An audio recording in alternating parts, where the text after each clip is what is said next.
That morning, the cold wasn't the only thing that bit. She didn't know where he was taking her. She didn't ask. She never asked.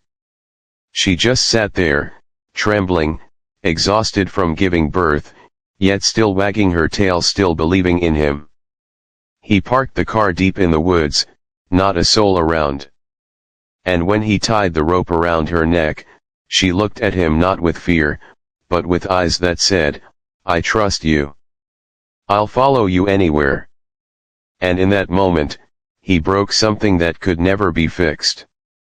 But life had other plans, because sometimes, even in betrayal, a miracle waits. Luna wasn't just a pet, she was family. For years she waited by the door when he was late. She rubbed against his hand when he was angry. She lay quietly at his feet when the world felt too heavy. Luna never asked for much, just a little love, a little warmth, a little comfort from knowing she belonged. And when she gave birth to her puppies, something changed in her. She wasn't just devoted anymore. She became a mother. Every tiny cry of those puppies made her heart race faster. She licked them, held them close, and looked up at him with even greater love, as if saying, "Look what we made, look what we've become." But things weren't the same. His touch grew colder, his voice sharper. And on that cruel winter morning, something inside him had already given up. He drove in silence. Luna sat beside him. Her head rested softly on his lap, unaware of what was happening. In the back, her puppies whimpered in a cardboard box too small to see, too innocent to know. When the engine stopped, they were deep in the forest. No houses, no roads, just silence and the cold wind. He didn't say a word. He simply got out, walked to the passenger side, and opened the door. Luna eagerly jumped down, still wagging her tail. She looked at him, waiting for a command, or maybe a gentle pat like before. But instead, he wrapped the rope around her neck and tied her to a tree. And still, she didn't resist. She didn't understand. Maybe she thought it was a game, maybe she thought he needed a moment. She sat there, tail weakly wagging, confused but not afraid. Because she trusted him. He went back to the truck, grabbed the box with the puppies, set it beside her, then turned and walked away. No goodbye. No glance back. Only the crunch of heavy boots on the snow. The puppies cried louder now, sensing that something was wrong. Luna barked once. Then again. Louder. She pulled against the rope, scratching the frozen ground. Her eyes widened with panic. She didn't care about the cold. She didn't care about herself. All she wanted was to be with her babies, to protect them, to run after the only human she had ever loved. But all she saw was the truck driving away. And all she felt was the emptiness he left behind. And yet she embraced her puppies. And yet she licked their tiny heads, still shielding them from the wind with her frail, trembling body. Because sometimes, even when your heart is broken, you protect those who still need you. The forest seemed colder now. The wind howled like a beast in the night, shaking the skeletal branches of the trees, their bare limbs groaning in protest.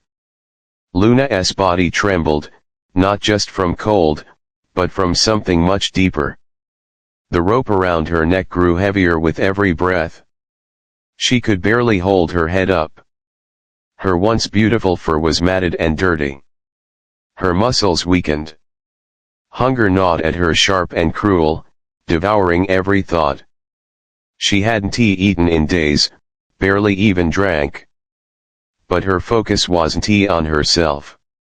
It was on her children crying in the cardboard box beside her. She heard their fragile, desperate cries. They needed her. She had to protect them. But as the hours dragged on into an eternity of pain, Luna's strength began to fade. Her legs trembled from exhaustion.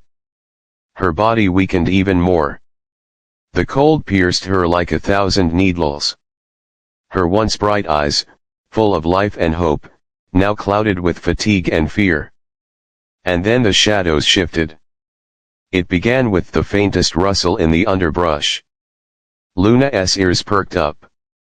Her eyes, barely open, darted toward the sound. She didn't know what it was, but something primal inside whispered, danger was near. Her heart beat faster, but she stayed with her puppies, letting out a weak growl. It was a hoarse, pitiful sound, nothing like the strong bark she once had. She bared her teeth, trying to seem fierce, but deep down she knew she was fading. Then they emerged from the darkness. First, a pair of glowing eyes. Then another. And another. Wolves. A pack. Silent. Deadly. Hungry. They surrounded her, watching. Waiting. Luna's growl deepened, but it was weak, trembling. Her body wanted to flee, but her heart wouldn't let her abandon her children. Her growls turned desperate, each one fainter than the last. A plea for them to stay back. She could feel the air shift. The wolves drew closer, their eyes narrowing, instincts urging them to attack. But something was off about these wolves. Something was different. The largest one, a scarred beast with eyes that seemed to hold the wisdom of ages, stepped forward. He met Luna's gaze. His stare was firm, almost deliberate. There was no aggression in his movements. No desire to sink his teeth into her flesh. Luna's growl faltered, replaced by confusion. Why wasn't he attacking? The scarred wolf sniffed at the rope around her neck. His nose twitched. Luna flinched, but she didn't resist. She had no strength left to fight. The wolf slowly circled her. His movements were cautious, thoughtful. The pack watched him silently. Then, the unexpected happened. The wolf's teeth sank into the rope. His jaws worked, biting through the thick fibers with astonishing precision. Luna's eyes widened as she watched. She had never seen a wolf act like this before. Was he trying to kill her or something else? Soon, the rope snapped, sliding off her neck. Luna gasped. She was free. But at what cost? She couldn't run. She couldn't escape. She could barely move. The pack remained in the shadows. Their eyes glowed in the darkness, but they didn't attack. They didn't advance. They just stood there, watching, silently understanding. Luna's heart pounded, but this time there was no fear. Only confusion. And a strange, reverent awe. The scarred wolf stood a few paces away. His posture was calm. His eyes never left hers. There was no malice, only a quiet, unspoken understanding. Exhausted, Luna collapsed on the cold ground beside her puppies. She wrapped her body around them, instinctively shielding them from the wind. Her body trembled not only from the cold, but from the weight of everything she had lost, and everything she still had to fight for. The wolves stood there. Their dark shapes framed by the moonlight. Their eyes unblinking.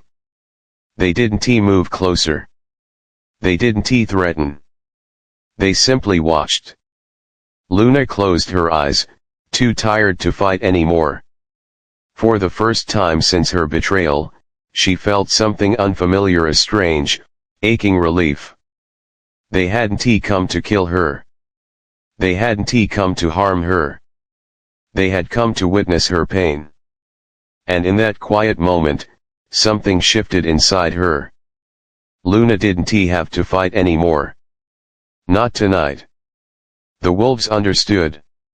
They saw her pain. They felt the cruelty of the human who had betrayed her. And in the still darkness of the forest, Luna was no longer alone. The seasons changed slowly, like the gentle turning of a page. The icy grip of winter loosened, and with it, the bitter memories that once haunted Luna with every step. The snow that had blanketed the ground in endless white began to melt, revealing the soft, damp earth beneath. Flowers pushed their way through the soil, blooming with colors Luna had almost forgotten existed. The world seemed alive again, breathing in rhythm with the heartbeat of the forest. Luna, once fragile and broken, now stood tall and steady. Her fur, though still worn from struggle, had grown thicker, stronger. She was no longer the dog who had been abandoned. She had become something more: a survivor, a fighter, a mother. Her puppies had changed too. Once tiny and helpless, they now ran through the forest with energy and freedom, their laughter echoing through the trees. Under Luna's watchful eye, they learned how to survive in the wild. And she was not alone in teaching them. The wolves, especially the scarred leader who had freed her, guided them. They showed the young ones how to hunt, how to move silently, how to live as one. Luna never imagined her life could be this way, living among creatures that once frightened her. But over time, she found herself running with the wolves, her paws gliding over the earth in perfect rhythm. Not because she had been born for it, but because she had earned it. Every step was a triumph. Every breath, a testament to her strength. Luna never became a wolf. She was still a dog. But the pack accepted her not just as a survivor, but as something greater, a protector, a mother, a warrior. The scarred wolf respected her deeply. Between them grew a quiet bond, not of dominance, but of mutual understanding. They moved together like two souls bound by shared pain and survival. They didn't need words. A glance, a nod, a breath, that was enough. Luna's pups grew strong, half wild yet full of love. They carried her instincts, her heart. And in time, they found their own place in the pack. Where once there was only loss, Luna had built something extraordinary: a family.